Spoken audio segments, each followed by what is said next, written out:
दोस्तों, क्या आपको पता है कि गोल्ड का प्राइस 30% तक गिर सकता है? हाँ, इकोनॉमिक टाइम्स के मुताबिक मॉर्निंग स्टार के एनालिस्ट बता रहे हैं कि गोल्ड 56,000 तक आ सकता है और मनी कंट्रोल के आर्टिकल में भी यही कह रहे हैं कि गोल्ड का करेक्शन ऑलमोस्ट तय है। एक साल पहले गोल्ड 75,000 तक था और आज लगभग 96,000 का लेवल पर है।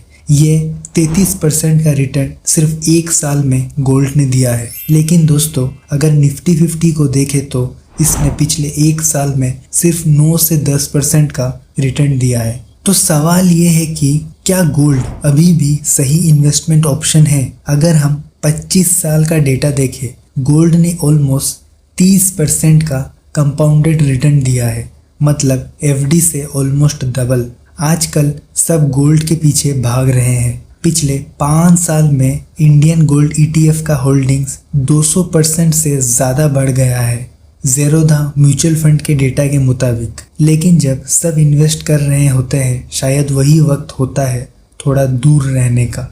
तो आज के वीडियो में हम देखेंगे क्या गोल्ड ऐसा ही परफॉर्म करता रहेगा जैसे अभी कर रहा है। गोल्ड के हिस्टोरिकल डेटा को देखेंगे और जानेंगे क्या सच में ये 30% तक गिर सकता है, और सबसे इम्पोर्टेंट, क्यों आपको अभी गोल्ड से थोड़ा दूर रहना चाहिए। अगर आप भी गोल्ड खरीदने की प्लानिंग कर रहे हो तो वीडियो को एंड तक ज़रूर देखना। तो चलिए सबसे पहले समझते हैं गोल्ड का प्राइस डिसाइड कैसे होता है और कौन से बड़े फैक्टर्स इसके रेट को ऊपर नीचे ले जा सकते हैं। पहली बात, गोल्ड कोई इंडियन रुपी, अमेरिकन डॉलर जैसा करेंसी नहीं है। ये एक ग्लोबल स्टैंडर्ड एसेट है। आईएनआर डॉलर के मुताबिक गिर सकता है, लेकिन गोल्ड का वैल्यू हर कंट्री में सेम माना जाता है। इसीलिए जब भी दुनिया में अनसर्टेनिटी होती है, इन्वेस्टर्स सोचते हैं कि जब इकोनॉमी गिर सकती है तो गोल्ड को सेफ माना जाता है और वही मैक्सिमम इन्वेस्टर अपना पैसा पार्क करते हैं और डिमांड बढ़ने से प्राइस ऊपर चला जाता है।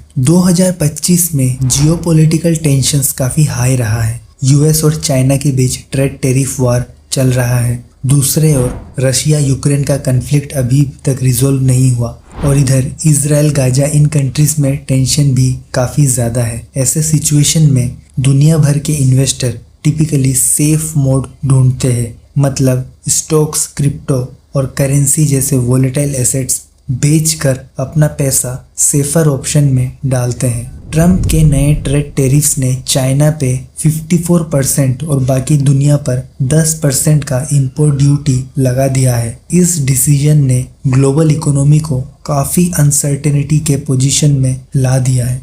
अब जब यूएस डॉलर वीक हो रहा है, अप्रैल 2025 में ही डॉलर 1% तक गिरा था, तो इन्वेस्टर एक सेफ जगह ढूंढ रहे थे और वो है गोल्ड। गोल्ड का ग्लोबल प्राइस जंप कर गया। अगर हम ग्लोबली बात करें तो $3,245 पर आउंस, जो इंडिया में ऑलमोस्ट 1,10,000 ग्राम तक का हो गया था। और ये सिर्फ रिटेल इन्वेस्टर नहीं कर रहे, सेंट्रल बैंक्स भी गोल्ड की तिजोरी भर रहे हैं। आईएमएफ के डेटा के मुताबिक 2024 में सेंट्रल बैंक ने लगभग 1,036 टन गोल्ड खरीदे थे। चाइना, रशिया और इंडिया भी सब अपने डॉलर रिजर्व्स को कम करके गोल्ड में शिफ्ट कर रहे हैं। चाइना ने सिर्फ 2024 में 50 बिलियन के यूएस ट्रेजरी बॉन्ड्स बेच दिया और गोल्ड खरीदने लगे। रशिया ने अपने गोल्ड रिजर्व 20% तक बढ़ा दिए, क्योंकि गोल्ड उन्हीं ऑप्शंस में सबसे ट्रस्टेड माना जाता है, क्योंकि ये एक ग्लोबली एक्सेप्टेड स्टैंडर्ड एसेट है। इस पर किसी एक देश के इकोनॉमी, पॉलिसी या करेंसी की वैल्यू का डायरेक्ट कंट्रोल नहीं होता। इसीलिए जैसे ही अनसर्टेनिटी बढ़ती है, डिमांड बढ़ती है, और इसी डिमांड का प्रेशर 2024 के एंड से लेके अब तक गोल्ड के प्राइस को 1 लाख तक पहुंचा दिया गया था। लेकिन ये समझना भी ज़रूरी है, जैसे ही टेंशन्स नॉर्मल होंगे, मान लीजिए अगर यूएस चाइना के बीच कोई ट्रेड एग्रीमेंट हो जाए या रशिया यूक्रेन शांति की तरफ बढ़ते हैं, तो वही इन्वेस्टर गोल्ड से एग्जिट भी करेंगे और जब मास सेलिंग होगी तो गोल्ड का प्राइस सडनली करेक्ट भी हो सकता है। तो अगर आप अभी गोल्ड में इन्वेस्ट करने का सोच रहे हो तो ये परफेक्ट टाइम नहीं है, क्योंकि अभी काफ़ी ज़्यादा अनसर्टेनिटी दिख रहा है। ऐसे सिचुएशन में गोल्ड से दूर रहना ही बेहतर है। और दोस्तों, अगर आप फिलहाल में इन्वेस्टमेंट ऑप्शन को ढूंढ रहे हैं तो ETF एक one of the best option है। आप इनमें भी लमसम अमाउंट इन्वेस्ट कर सकते हैं क्योंकि मार्केट अभी डिस्काउंट पे है। तो अगर आप लमसम इन्वेस्ट करते हैं 2 से 3 इंटरवल में तो लॉन्ग टर्म में आपको अच्छा रिटर्न देखने को मिलेगा। अगर आप कंफ्यूज है कौन सा ETF इन्वेस्ट करें तो मेरे इस वीडियो को देखें। मैंने इस वीडियो में 3 बेस्ट ऐसे ETFs बताए हैं जो अभी काफ़ी डिस्काउंट में है। और दोस्तों, तीसरे रीज़न की बात करें तो 2024 में स्टॉक मार्केट ने इन्वेस्टर को काफ़ी टेंशन दिया है। निफ्टी 50 लगभग 17% तक क्रैश कर गया था। और जब मार्केट ऐसा गिरता है तो लोग नेचुरली सेफ एसेट्स की तरफ भागते हैं। गोल्ड ऐसे टाइम में काफ़ी इम्पोर्टेंट रोल प्ले करता है क्योंकि हिस्टोरिकली देखा गया है कि जब इक्विटी मार्केट नीचे जाता है तब गोल्ड के प्राइसेस ऊपर जाते हैं। इसका रीज़न है इनका कोरिलेशन। इस चार्ट को देखें। इस चार्ट में दोस्तों ब्लू कलर में है गोल्ड और ऑरेंज कलर में है निफ्टी। आप क्लियरली देख सकते हैं दोस्तों, जब जब मार्केट नीचे गिरता है तब तब गोल्ड ऊपर जाता है और जब जब मार्केट ऊपर जाती है तब तब गोल्ड नीचे आता है। तो इन दोनों में आप कहीं ना कहीं कह सकते हैं कि एक नेगेटिव कोरिलेशन है। अगेन आप इस रोलिंग रिटर्न के चार्ट को देखें जहां येलो कलर में है गोल्ड और ब्लू कलर में है BSE का सेंसेक्स।